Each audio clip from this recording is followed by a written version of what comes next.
Hola, ¿qué tal hermanos, hermanas? Un gusto estar con todos ustedes nuevamente en nuestro canal de YouTube LM Cuernavaca. Les agradecemos la oportunidad que nos dan de compartir con ustedes y de continuar en este mes de abril con el tema de la experiencia pascual de Jesús resucitado, que ahora vamos a abordar más ampliamente. Ya vimos en el mes de marzo un poquito el contexto, todo lo que es la historia de Jesús, como se le suele llamar, el Jesús histórico y el Jesús de la fe. Ya nos vamos a adentrar en la experiencia pascual, los testimonios y el momento culmen de nuestra fe, que es la resurrección de Cristo. Muy bien, durante todo este mes de abril, con la gracia de Dios, y pues, esperamos que sea continua nuestra transmisión. Y también, no sin antes, recordarles que podamos vivir intensamente, con mucho ánimo y fervor, la Semana Santa, los días de nuestra salvación, de una salvación, de una entrega de amor de Cristo por nosotros totalmente, y que la resurrección viene siendo el punto culminante y el inicio de una nueva etapa, ¿verdad? Que es la iglesia a la cual nosotros pertenecemos. Muy bien, hermanos, pues vamos entonces a encomendarnos al Señor, pidiendo la intercesión de la Virgen María. En nombre del Padre, del Hijo y del Espíritu Santo. Amén.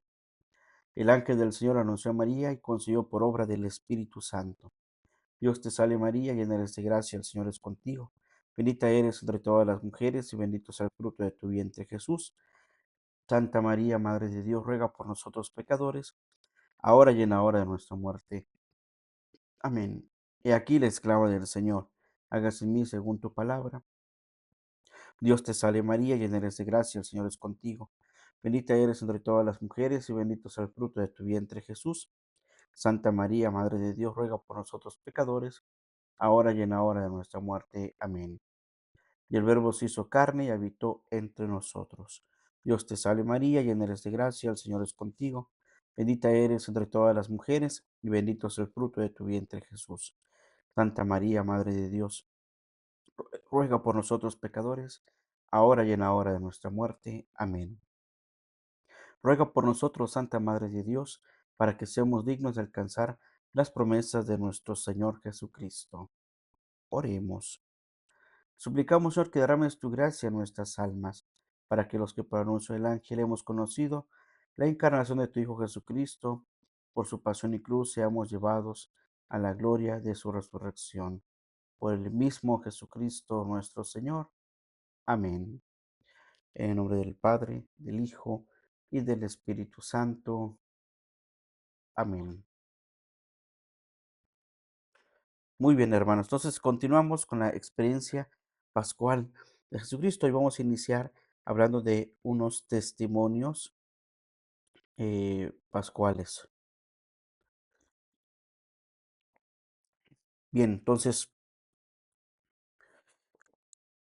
diversos enunciados del testimonio pascual. Vamos a ver qué nos dice esta parte. Fíjense que entre los textos del Nuevo Testamento que nos transmiten el testimonio pascual se pueden distinguir dos bloques. El primero, la tradición formularia.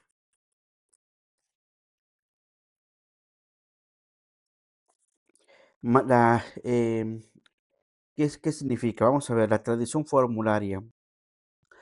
La tradición formularia más antigua presente en las cartas, en discursos de los Hechos de los Apóstoles y en los mismos sumarios evangélicos de la Pasión. Así que dice, ¿cuál es la tradición formularia? Dios lo resucitó de entre los muertos. ¿Sí? Es considerada como el núcleo más antiguo sobre el testimonio pascual. Ya hay varias referencias a esto. Romanos 4:24, 8:11, 10:9, 1 de Corintios 6:14, 15:15, 2 de Corintios 4:14, Gálatas 1:1, Colosenses 2:12. También fíjense, existen fórmulas de muerte y resurrección. Primera de Tesalonicenses 4:14, Primera de Corintios 15:3 y siguientes, Segunda de Corintios 5:15, Romanos 4:25, Efesios 1:20, Primera de Pedro 1:21, así como los sumarios de la Pasión. Marcos 8:31, 9:31, 10:33. El conocimiento entonces del resucitado por parte de Pablo, el único que lo narra, es visto como una revelación. Gálatas 1:12 y versículo 15 y siguientes. Una aparición, Primera de Corintios 15 del 5 al 8. Un conocimiento, Filipenses 3, 8, 10. Y la segunda tradición es la tradición narrativa más reciente, formada por los relatos del sepulcro vacío, Marcos 16, del 1 al 13, y los paralelos, es decir, los otros evangelios, y las apariciones o cristofanías, las cuales se presentan como relatos de conversión. Pablo, Hechos 9, 22, eh, versículo 26, relatos de mandato, Mateo 28, del 16 al 20, Lucas 24, del 36 al 49, Juan capítulo 20, versículos del 19 al 23, y los relatos de reconocimiento, Lucas 24, del 13 al 45, Juan 20, del 11 al 18, 21, del 1 al 14. Bien, vamos a ir checando algunos textos precisamente, pero estas dos situaciones, o más bien los diversos enunciados del testimonio pascual, tienen que ver con esos dos grandes bloques.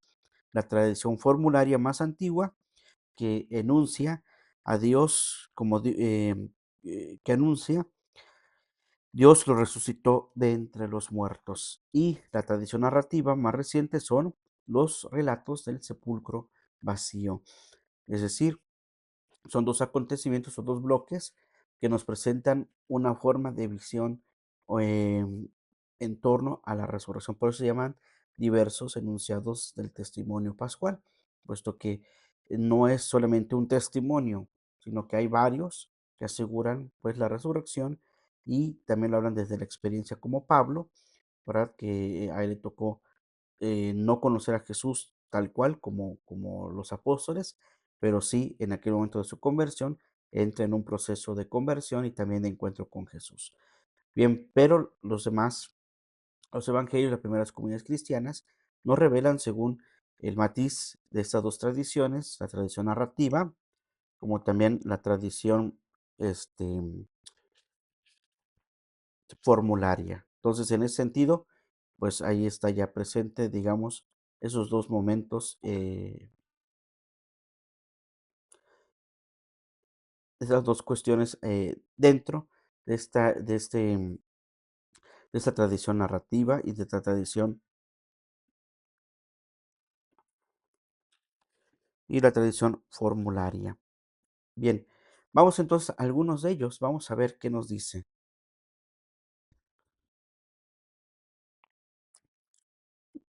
Primero, Marcos 16 del 1 al 8. Esta es la conclusión primera de este evangelio de Marcos. Habla del descubrimiento del sepulcro vacío por las mujeres y la proclamación pascual fruto de una revelación, es decir, de unos ángeles. Ha resucitado, dice, no está aquí. Versículo 6, así como del silencio de las mujeres. Entonces, interesante cómo está esta conclusión del primer evangelio, ¿no? Segundo, Mateo 28, del 1 al 28, dice, cuenta el descubrimiento del sepulcro vacío y contiene el mensaje pascual revelado. No está aquí, ha resucitado. Como tenía dicho, versículo del 1 al 8.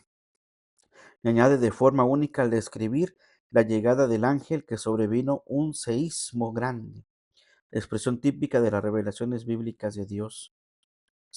Incluye también una aparición de Cristo resucitado en Jerusalén ante las mujeres, versículo 9 y siguientes. El informe y soborno de la guardia, versículo 11 al 15. Otra aparición de Cristo a los 11 en Galilea, versículo 16 y siguientes, y el encargo de hacer nuevos discípulos, versículos 18 al 20. Todo esto nos lo relata el evangelista Mateo. El evangelista Lucas, capítulo 24, versículos del 1 al 53. Habla también del hallazgo de la tumba vacía y del mensaje pascual revelado. No está aquí, ha resucitado. Versículo del 1 al 12. calificado novedosamente como el viviente, versículo 5, versículo 23. Se incluyen de las apariciones en Emaús, versículo 15, perdón, versículo 13 al 35, en la que inicialmente no le reconocen, y en Jerusalén, versículo 36 al 43, y de su encargo a los discípulos de que fueran testigos de otras cosas, versículo 44 al 49, y de su ascensión al cielo, versículos 50 al 53. Esto nos lo relata el evangelista Lucas. Vamos con el apóstol San Juan, el Evangelio, capítulo 20, versículos del 1 al 29. Juan dice, recoge el descubrimiento del sepulcro vacío, versículo del 1 al 10. La aparición a María Magdalena, que no le reconoció, versículo del 11 al 18. Y a los discípulos en Jerusalén sin Tomás, versículo 19 al 23, y con Tomás, versículo 24 al 29. Vamos con un apéndice. El primer apéndice nos los da el evangelista San Juan, capítulo 21 del 1 al 23. Aquí continúa con la narración y habla de las apariciones a 7 discípulos en Galilea, destacando el contraste entre Pedro y el discípulo amado. 6. El siguiente apéndice nos los da el evangelista San Marcos, capítulo 16, versículos del 9 al 20. Habla de 3 apariciones en torno a Jerusalén, versículos del 9 al 11, versículos 12 y siguientes, donde se apareció de otra forma, versículo 14 al 18, y de esa última, y es la subida al cielo la tarde de ese mismo día de la resurrección. Son 2 apéndices. Y nos relata también el Evangelio apócrifo de Pedro, los numerales 35 al 42, que pretende explicar de forma única el momento de la resurrección de Jesús que ninguno de los evangelios canónicos describe, y lo hace con un tenor imaginativo que recuerda la narración de Lucas en la ascensión, Hechos del 1, capítulo 1, versículos del 9 al 11.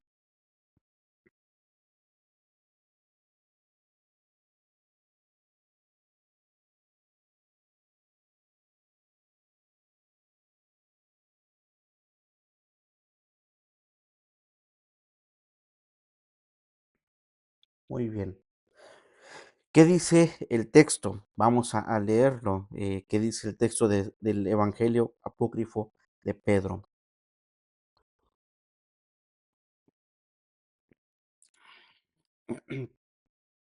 Más bien, el Hechos del capítulo 1, versículo del 9 al 11. Dice, más durante la noche que precedía el domingo, mientras estaban los soldados de dos en dos haciendo la guardia, se produjo una gran voz en el cielo. Perdón, el texto que voy a leer es del Evangelio apócrifo de Pedro, números 35 al 42, que están basados, según lo que comenta el escriturista, es de Hechos del 1, capítulo 1, versículo del 9 al 11. Bien, pero dice, ¿qué dice con detalle? Porque dice que el Evangelio apócrifo pretende explicar de forma única el momento de la resurrección de Jesús, ¿verdad? Entonces, muy específicamente, dice, mas durante la noche que precedía el domingo, mientras estaban los soldados de dos en dos haciendo la guardia, se produjo una gran voz en el cielo, y vieron los cielos abiertos y dos varones que bajaban de allí, teniendo un gran resplandor y acercándose al sepulcro. Y la piedra aquella que había echado sobre la puerta, rodando por su propio impulso, se retiró a un lado, con lo que el sepulcro quedó abierto, y ambos jóvenes entraron. Al verlo, pues, aquellos soldados, despertaron al centurión y a los ancianos, pues también esos se encontraban ahí haciendo la guardia. Y estando ellos explicando lo que acababan de ver, advierten de nuevo 3 hombres saliendo del sepulcro, 2 de los cuales servían de apoyo a un tercero, y una cruz que iba en pos de ellos. Y la cabeza de los 2 primeros llegaba hasta el cielo, mientras que la del que era conducido por ellos sobrepasaba los cielos. Y oyeron una voz proveniente del cielo que decía: ¿Has predicado a los que duermen?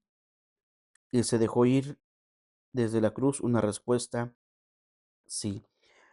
Ay, este texto del Evangelio apócrifo de Pedro es muy interesante y como bien lo dice, no es canónico, puesto que los cuatro evangelistas nos hablan de la experiencia de este Jesús que no está aquí en el sepulcro, sino que ha resucitado, como lo tenía dicho y según cada uno de los evangelios, pero los cuatro evangelistas repiten esa misma palabra: no está aquí, ha resucitado, haciendo referencia al sepulcro vacío.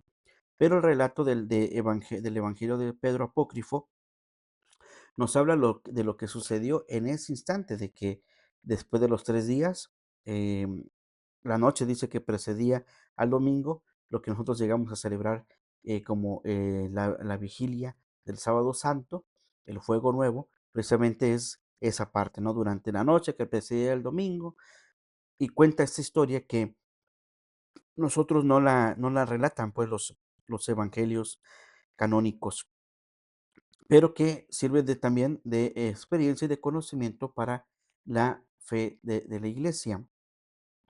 Y eso también es muy importante porque, como lo relata, nosotros hemos visto imágenes, ¿verdad?, en donde Jesús sale con una banderita en sus manos, con una cruz roja y la bandera de color blanco, ¿no? Y sale victorioso, ¿no?, del sepulcro. Esto que vemos en esas imágenes son producto precisamente de esas cuestiones imaginativas que narran los evangelios apócrifos. Y todas las imágenes donde vemos a Jesús saliendo con dos ángeles o Jesús siendo llevado por ángeles es precisamente producido por la imaginación del texto de los evangelios apócrifos, particularmente el evangelio apócrifo de Pedro. Pero nos narra cosas que son muy interesantes y cómo es la experiencia, ¿verdad?, que podrían dar o podría darse a conocer según la versión del Evangelio apócrifo de Pedro, ¿verdad? Entonces, una cosa también muy interesante de este texto es la última parte donde se escucha la voz. Acuérdense que cuando se escucha la voz es la voz del Padre, como se escucha en los evangelios canónicos. Y aquí también, en el Evangelio de Pedro, el apócrifo, se escucha una voz: ¿has predicado a los que duermen? Y se dejó ir desde la cruz una respuesta: sí. ¿Verdad? ¿Qué significa? Significa el hecho de haber bajado a los infiernos, que para los judíos no es que exista un infierno, sino un lugar de los muertos, que es semejante al infierno, ¿no?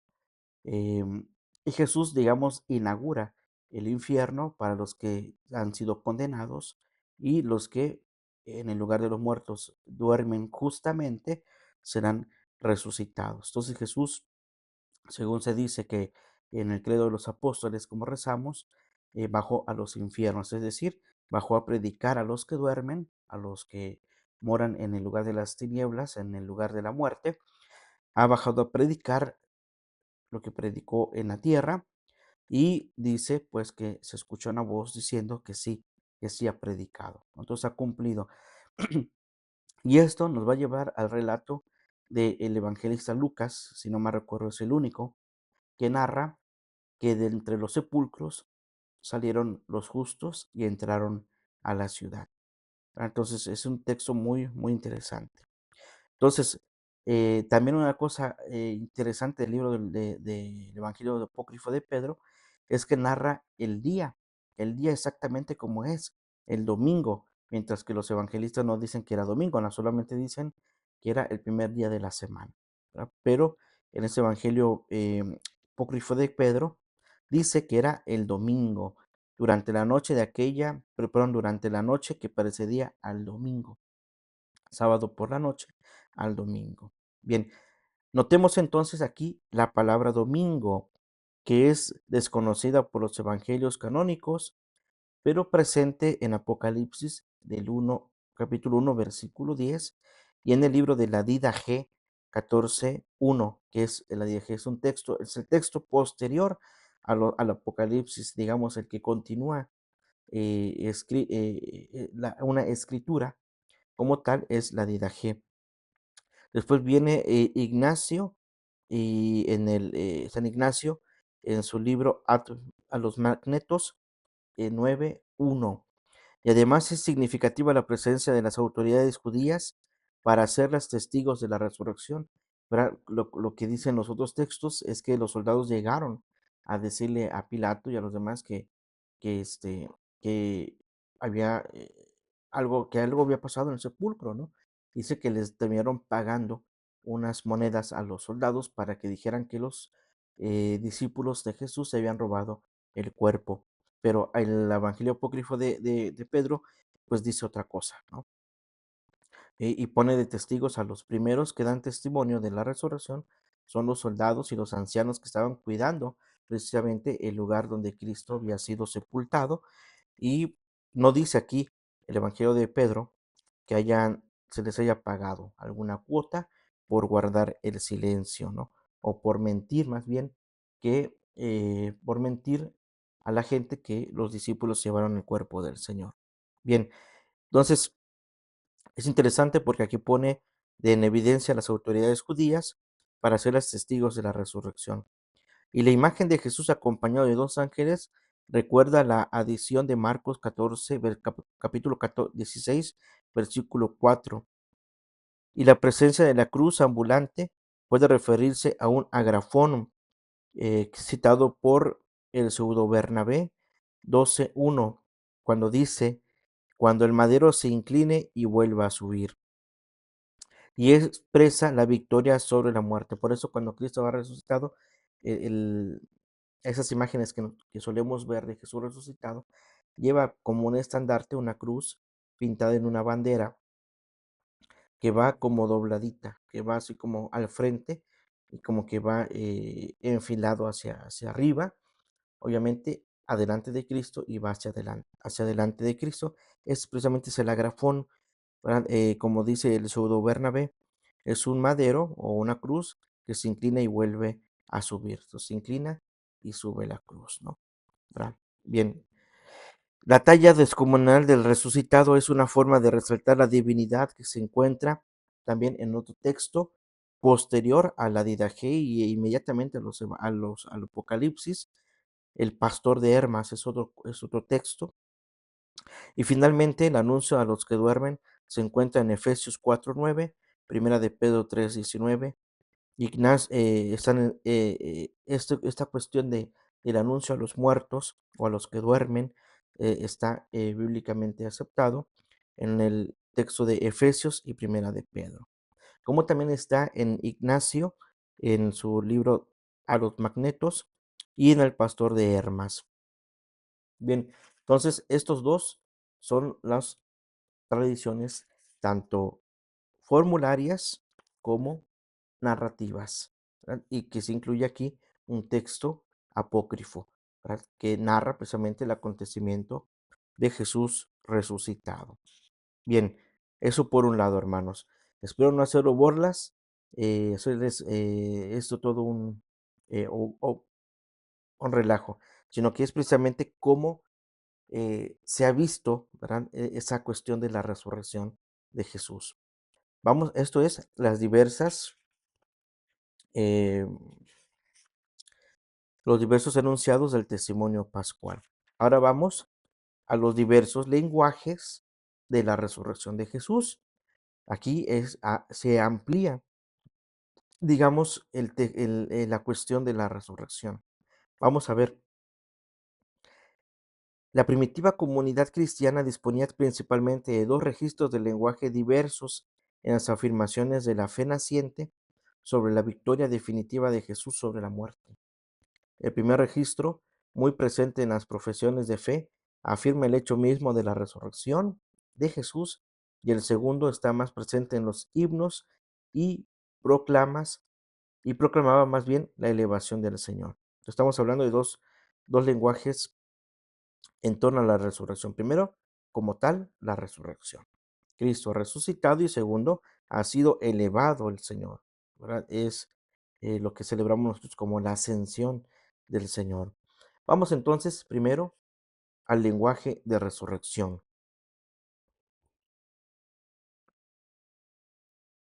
Bien, el lenguaje de resurrección se afirma mediante un término que originalmente significa despertar, levantar. ¿Verdad? Cristo ha sido despertado de la muerte, también formulado con expresiones similares como levantarse, alzarse y sobre todo resucitar.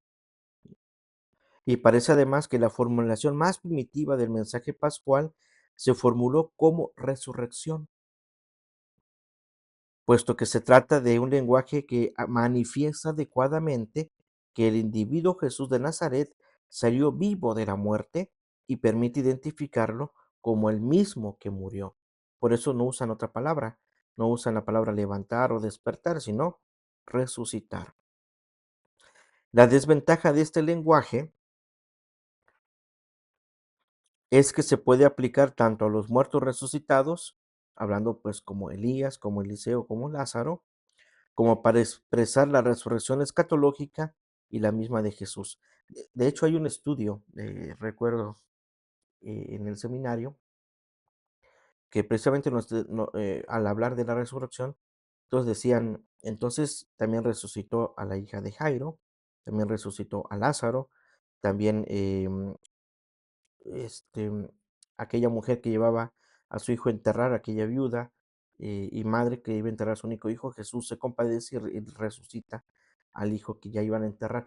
O sea, hay una discusión, digamos, en torno a qué palabra usar para hablar de la resurrección del Señor.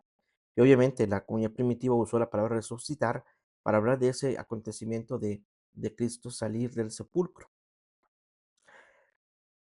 Y entonces viene la discusión. Entonces lo que sucedió con Lázaro y los demás también es resurrección, ¿verdad? Y aquí es donde ya podríamos decir, bueno, Lázaro, la hija de Jairo, y aquel cortejo fúnebre de ir a enterrar al hijo único de esta viuda, ahí podríamos hablar ya de un levantar, eh, digamos, algo preparatorio a lo que será la resurrección, ¿verdad? Propiamente no es la resurrección, pero Jesús también dice en torno a la muerte de Lázaro, cuando está con Marta y María, y les dice, ¿crees en la resurrección de los muertos? Sí. Ah, bueno, pues entonces yo soy la resurrección y la vida. Entonces, la palabra que usa la comunidad cristiana para hablar de la resurrección de Jesús es precisamente esa, resucitar. ¿Verdad? Por esto, Pablo añade que Cristo ha resucitado de entre los muertos como primicia de los que son muertos, ¿verdad? De los que ya han muerto, Él es la primicia de entre todos los muertos. Cristo que ha resucitado de entre los muertos. Ahora, 1 Corintios 15:20. Un lenguaje paralelo al de la resurrección es el de vida viviente, presente en la tradición de San Lucas y de San Juan, e impulsa un esquema cualitativo que subraya el nuevo estadio conseguido por el resucitado. Es afín, pues, el lenguaje de resurrección, aunque insiste más sobre la nueva condición asumida, que es la vida plena. Fíjese que por eso San Juan es el único evangelio que San Juan habla sobre el viviente. ¿Verdad? ¿Por qué? Porque es un estadio. ¿Qué significa estadio? Un, un, un escalón más, ¿verdad? Es algo más importante, ¿no? Entonces ya no es simplemente una resurrección, sino es un viviente, ¿verdad? La vida de Cristo es un viviente. Por eso, al lenguaje de resurrección se insiste también sobre la nueva condición asumida, que es la vida plena. Entonces, la resurrección tiene que ver con la vida, con un viviente. Y en conclusión, a pesar de estos matices diferenciales, tanto la expresión resurrección como la de vida reflejan un lenguaje que subraya la oposición entre la muerte y la vida, antes y después, que manifiesta de forma relevante la identidad entre el que ha muerto y el que resucita, como que comporta una vida nueva. Entonces, la primera comunidad cristiana da testimonio del Jesús resucitado anteponiendo estas dos palabras. O sea, estos dos lenguajes son importantes, resurrección y vida, el viviente. Vamos con la segunda. el lenguaje de la elevación. El segundo lenguaje que proclama el paso de la muerte a la vida por parte de Jesús después de la muerte es el de elevación o exaltación, que lo vamos a escuchar mucho en los himnos. Por eso decíamos que cuando se habla de resurrección, es el registro, el primer registro que hay es en los evangelios es que Jesús ha resucitado. Pero la cuestión de la elevación, esa palabra viene en lo que son propiamente los himnos y las proclamas, que escucharemos sobre todo en las cartas de San Pablo, en los famosos himnos cristológicos. Bien, entonces el lenguaje de elevación, el segundo lenguaje que proclama el paso de la muerte a la vida por parte de Jesús, después de la muerte es el de elevación y exaltación, o también llamado glorificación. Se trata de un lenguaje que se refiere a la nueva situación de Jesús después de la muerte, para la cual ha realizado su promesa. Subo a mi Padre, que es su Padre. Juan 20:27. Es una promesa antes de que comience la pasión. Este lenguaje va muy ligado al título del Señor, Kyrios, y su relación con el apelativo Maranatá. Primera de Corintios 16:22. El famoso Maranatá es el ven, Señor. Típicamente palestinense hace pensar también en su antigüedad. Fíjense cómo lo enlazan también al hecho del Maranatá, que es un texto más antiguo que el mismo, que los mismos relatos evangélicos, y que más antiguo que el hecho de que el Apocalipsis hable mucho del ven Señor Jesús, ¿no? El Maranatá, el ven Señor. La desventaja de este lenguaje es que se puede suscitar interrogantes sobre su específica incidencia en la historia y conducir a una comprensión solo espiritualista, el hablar de la elevación, de esta nueva vida de Jesucristo, ¿verdad? Puesto que no es una elevación, ¿verdad? Por otro lado, es relevante su conexión con la narración de la ascensión. Con esto sí podríamos enlazar la palabra elevación con el tema de la ascensión, como aparición final de Jesús. Así pues, en conclusión, este lenguaje de exaltación, glorificación, ascensión, subraya la oposición entre bajo y alto y manifiesta la novedad radical de la vida después de la muerte. Es muy interesante estas dos cuestiones. El lenguaje de resurrección tiene que ver con la vida y la muerte, ¿verdad? Con antes y después aquí en el plano terrenal. Y la cuestión de la elevación, exaltación, glorificación, ascensión, tiene que ver entre lo bajo y lo alto, ¿verdad? Estando en tierra, dice el Evangelio, para Jesús asciende a los cielos, ¿verdad? Bien, esa es la experiencia de las primeras comunidades cristianas y que están haciendo ya una teología. Y vamos a encontrar muchísimos textos ahora que eh, empecemos a leer, a rezar, más bien dicho, en la liturgia de las horas, la Pascua, los textos de la segunda lectura del oficio de lectura de la liturgia de las horas. Ahí escucharemos muchos textos primitivos que hablan precisamente de la resurrección y ascensión del Señor. Y obviamente, pues también del Pentecostés, ¿no? Que aunque aquí todavía no lo vemos, es un punto que está hasta el fondo, ¿no? Y que al final va a llegar, va a llegar la cuestión del Pentecostés. Ahorita ya nos asomamos al sepulcro vacío, nos asomamos a la resurrección del Señor y nos hemos acercado a la ascensión del Señor. Bien, vamos a continuar entonces para terminar con este tercer punto, la mediación entre los dos lenguajes. El Señor se hizo o dejó ver. Hay dos perspectivas del mismo acontecimiento. Ambos lenguajes, tanto el lenguaje de resurrección como el lenguaje de elevación, suponen concepciones similares y entre ambos intentan afirmar que Jesús no se quedó en poder de la muerte, sino que está vivo con Dios, aunque su acento sea diverso. Entonces, la idea de de estos dos lenguajes es hablar de que Jesús no se quedó bajo el poder de la muerte o bajo el dominio de la muerte, sino que ha verdaderamente resucitado. Así, para expresar la misma continuidad de existencia después de la muerte, el esquema de la resurrección dice que Jesús resucitó del sueño de la muerte, que se ha levantado de la tumba y del Sheol, del lugar de los muertos. Sheol significa lugar de los muertos, para acceder de nuevo a nuestro mundo. Entonces, en cambio, según el esquema de elevación, Jesús ha sido elevado y exaltado, sube al cielo, se separa de nuestro mundo para dirigirse hacia el otro, que es el lenguaje de la elevación. Así pues, el primer lenguaje se orienta hacia la similitud corporal que favorece la identificación, mientras que el segundo lenguaje manifiesta de modo más inmediato la novedad del señorío de Jesús. Ambos se complementan, ya que la resurrección es el terminus acuo, el término adecuado a la elevación de un mismo acontecimiento. Entonces, los dos lenguajes se complementan, ¿verdad? Entonces, los dos lenguajes, además, aparecen como dos actos sucesivos en el esquema de San Lucas, que opera una distinción entre resurrección y ascensión. Quienes nos hablan del acontecimiento de la ascensión y resurrección, Lucas 24:50, Hechos 1:3 y siguientes.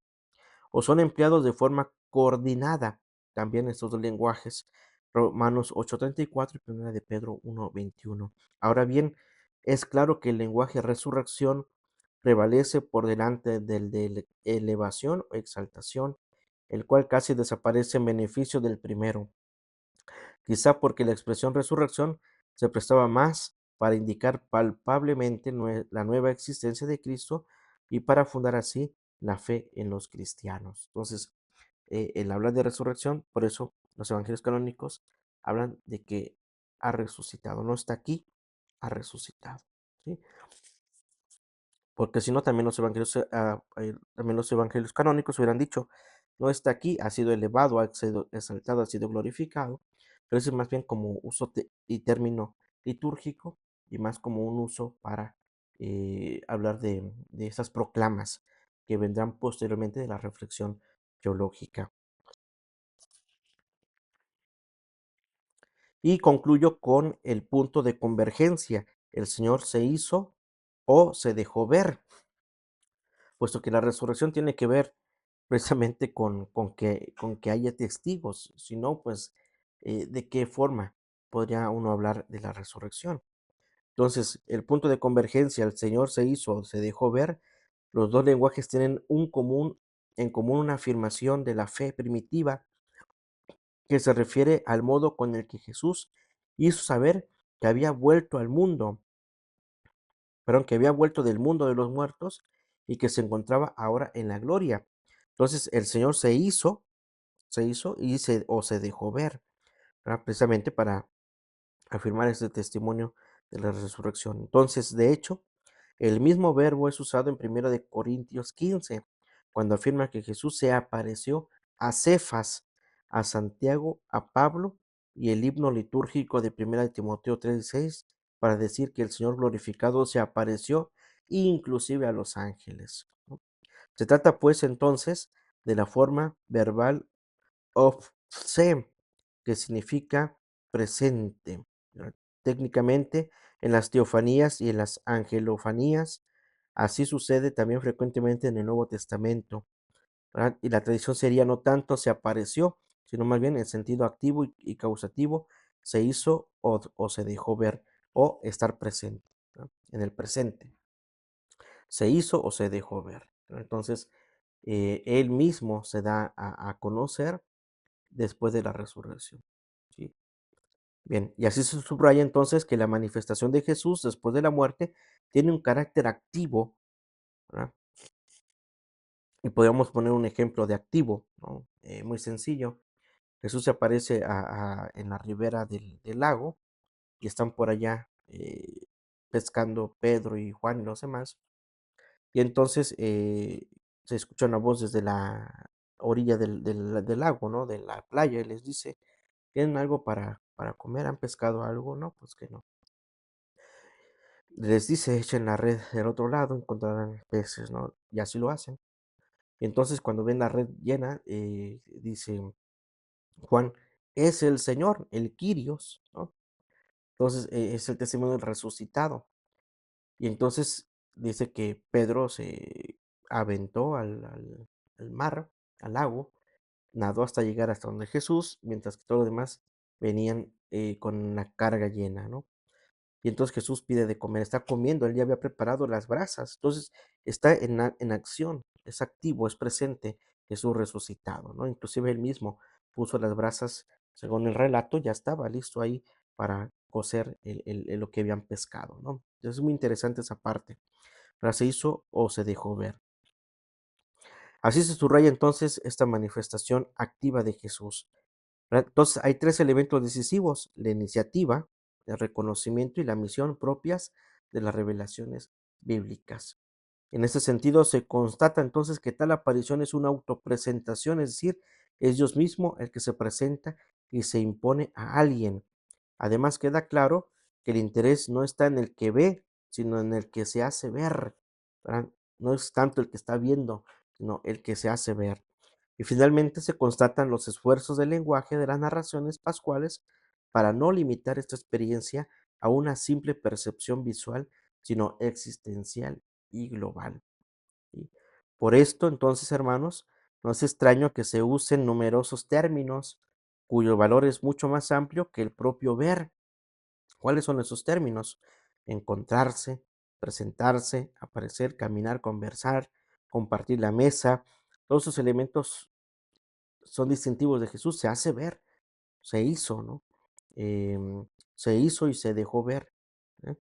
Entonces significan, en el contexto de los evangelios, una comunicación de sí mismo, de resucitado, en palabra y signos, ¿no? Inclusive el traspasar la casa, pues cuando están todos encerrados, pues por donde entra Jesús, traspasa, tiene un poder que no ha sido limitado por la muerte, ni vive bajo la muerte, sino que es un poder que es de vida. ¿Sí? Y entonces, los evangelios hablan de una comunicación de sí mismo, del resucitado en palabra y signos, y ver significa también la experiencia correspondiente por parte de los testigos.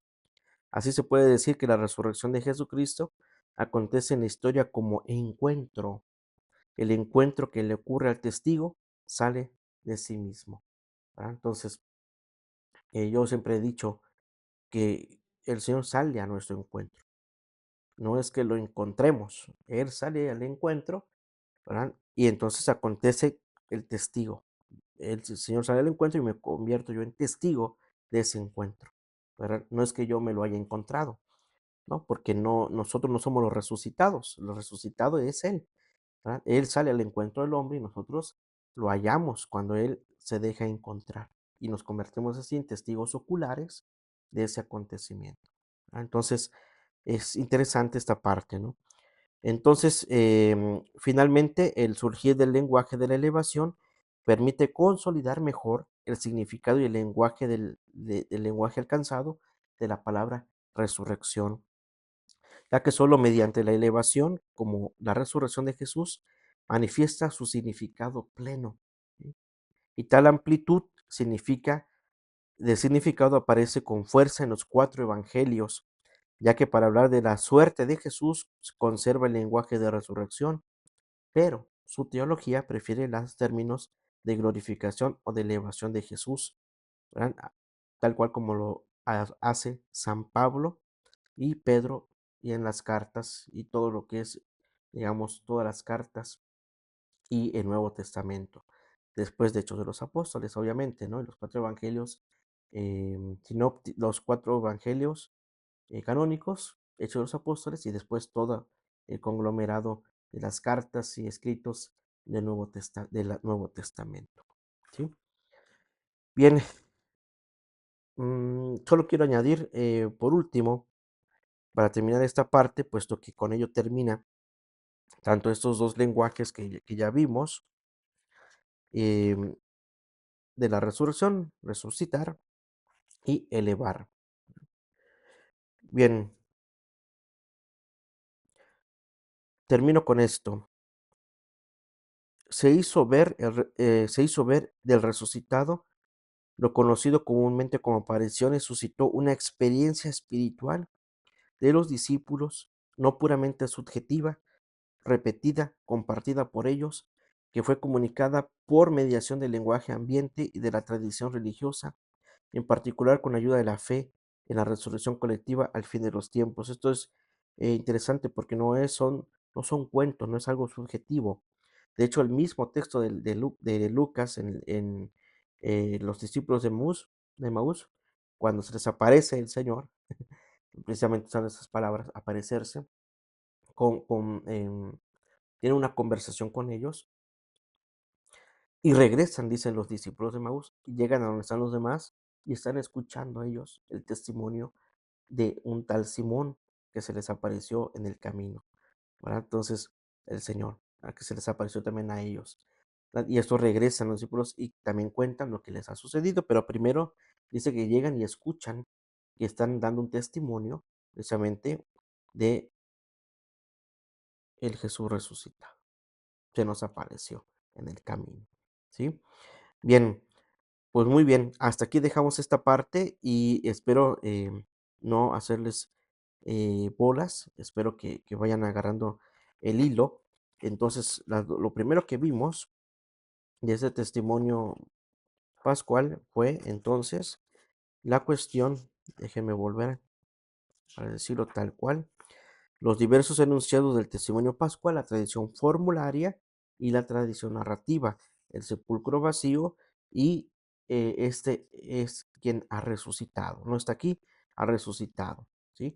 Y los diversos lenguajes de la resurrección de Jesús, el lenguaje de resurrección que afirma precisamente el despertar, el levantarse y el lenguaje de elevación que quiere decir elevación, exaltación de Cristo, ¿verdad? En estas dos cuestiones nos hemos detenido puesto que es maravilloso entrar en ese ambiente de cómo va uno descubriendo las diferentes teologías, tanto bíblicas, o sea, lo canónico, lo evangélico, y pasar al testimonio de quienes, las primeras comunidades cristianas, cómo van haciendo ver a Cristo, o sea, cómo lo viven y lo presentan como experiencia a los que después irán añadiéndose o adhiriéndose a la fe cristiana, ¿verdad? Bien, hasta aquí le dejamos. Si Dios nos los permite, en la siguiente transmisión que tengamos, hablaremos ahora de las apariciones o cristofanías como revelación, ¿verdad? Son esos acontecimientos donde Jesús se hace presente, ¿no? Muy bien, pues terminamos, hermanos, esta parte encomendándonos o encomendando la pronta beatificación del siervo de Dios, Fram Duf. Dios Padre nuestro, tú que iluminaste a tu siervo Franduf con un conocimiento profundo del misterio de tu iglesia, un cuerpo de Cristo y el lugar que ocupa María, la Madre de Jesús, en este misterio, en su inmenso deseo de compartir este conocimiento con los demás y en filial dependencia de María, Él formó su legión para que fuera un signo de su amor de madre para con la humanidad y un medio de enrolar a todos sus hijos en la obra evangelizadora de la iglesia. Le damos gracias, Padre, por los dones con que le dotaste y por los beneficios obtenidos para la Iglesia por su fe intrépida y radiante. Te suplicamos confiadamente que por su intercesión nos concedas esta gracia, la paz del mundo y el aumento de nuestros presidium. Y te pedimos también que si es tu voluntad sea reconocida por la Iglesia la santidad de su vida para la gloria de tu nombre, por Jesucristo nuestro Señor. Amén. El Señor esté con ustedes y con tu espíritu. La bendición de Dios Todopoderoso, Padre, Hijo y Espíritu Santo, descienda sobre ustedes y permanezca para siempre. Amén. A Jesús por María, Ave María. Secula seculorum. Amén. Que pasen pues un excelente día y si Dios nos los permite, nos vemos en la siguiente transmisión. Saludos y bendiciones a todos.